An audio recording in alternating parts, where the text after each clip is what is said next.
আজকে মাছ রান্না করতে ইচ্ছা করছে না, ডাল রান্না করতে ইচ্ছা করছে না, সেই জন্য আজকে ডাল আর মাছ একসঙ্গে রান্না করছি।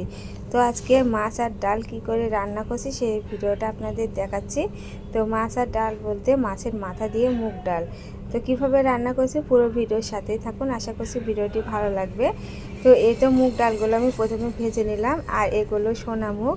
আর একটু সময় নিয়ে নিয়ে এই মুগ ডালগুলো ভেজে নেব। তো মুগ ডালগুলো যখন একটু গন্ধ আসবে, ভালো একটা সুন্দর একটা সেন্ট আসবে, তখন বুঝে নেব যে আমার মুগ ডালগুলো ভাজা হয়ে গেছে। তো এই পর্যায়ে আমি বেশ কিছুক্ষণই চুলার হিটটা লো টু মিডিয়াম করে মুগ ডালগুলো ভেজে নিলাম। এবারে নামিয়ে নিব। তো আবারও মুগ ডালগুলো আমি একটু ধুয়ে নিয়েছি, আর কাঁচামরিচ দিয়ে দিলাম, আর পরিমাণ মতো জল দিয়ে আমি প্রেসার কুকারে ঢাকনা দিয়ে এবারে সেদ্ধ করে নেব। তো ডাল আমার সেদ্ধ হয়ে গেছে। এবারে কড়াইতে আবার পরিমাণ মতো তেল দিয়ে নিলাম। তো কড়াই আমি ভালো করে গরম করে নিয়েছি এবং তেলটাকে আমি ভালো করে গরম করে নিলাম। এবারে যে মাছের মাথা, তো এই মাথা দিয়ে আজকে মুগ ডাল রান্না করব। আর মাছটা ছিল অনেকটাই বড়, আর বড় মাছের মাথা দিয়ে মুগ ডাল রান্না করলে বেশি ভালো লাগে। তো মাছের মাথাটা আমি ভেজে নেব ভালো করে। মাছের মাথা দিয়ে এইভাবে মুগ ডাল একদিন রান্না করে খেয়ে দেখবেন, আর কিছুই লাগবে না। সাথে যদি থাকে একটু বেগুনি, যাই হোক। এবার মাছের মাথাগুলো আমি একটু ঢেকে দিয়ে ভেজে নিলাম, না হলে ফুটে আবার তেল ছড়াই যায়। তো যাই হোক, আমি একটু লাল লাল করে মাথাগুলো ভেজে তুলে নিলাম। এবার আমি কড়াইতে দিয়ে দিলাম পরিমাণ মতো জল। তো জল যখন একটু গরম হয়ে আসবে, আমার সেদ্ধ করে রাখা এই মুগ ডালগুলো দিয়ে দিলাম।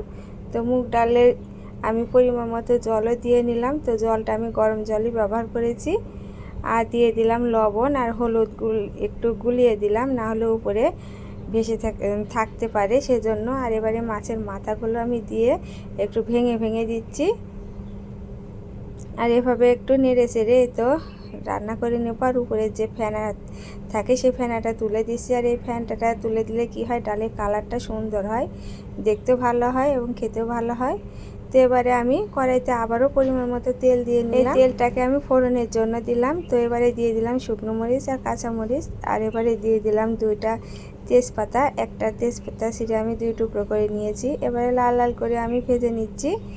তো লাল লাল করে কিছুক্ষণ এভাবে ভেজে নেব। এবারে দিয়ে দিলাম দারুচিনি, আর দারুচিনি, ছোটো এলাচ, এগুলো দিয়ে নিতে পারেন। এবারে আমি দিয়ে দিলাম লং আর পাঁচফোড়ন। এলাচটা আমার কাছে ছিল না, সেজন্য আমি দিতে পারি নাই।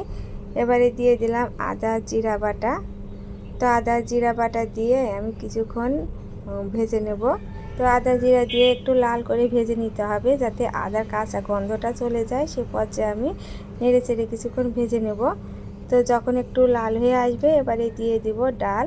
তো এভাবে আমি ডালটা সম্বারা দিই, আর এভাবে চড়া করে সম্বারা দিলে যে কোনো ডাল খেতে খুবই ভালো লাগে। তো নেড়ে চেড়ে রান্না করে নিলাম। তো এরপর যে একটু জিরা ভাজার গুঁড়ো দিয়েছিলাম, তো সেটা স্কিপ হয়ে গিয়েছে। তো আজকে আমার এই মুগ ডালের রেসিপি, মানে মাছের মাথা দিয়ে আপনাদের সাথে শেয়ার করলাম। আশা করছি আজকে ভিডিওটা আপনাদের ভালো লাগবে। তো আজকে ভিডিওটা এ পর্যন্তই। সবাই ভালো থাকবেন, সুস্থ থাকবেন। নমস্কার।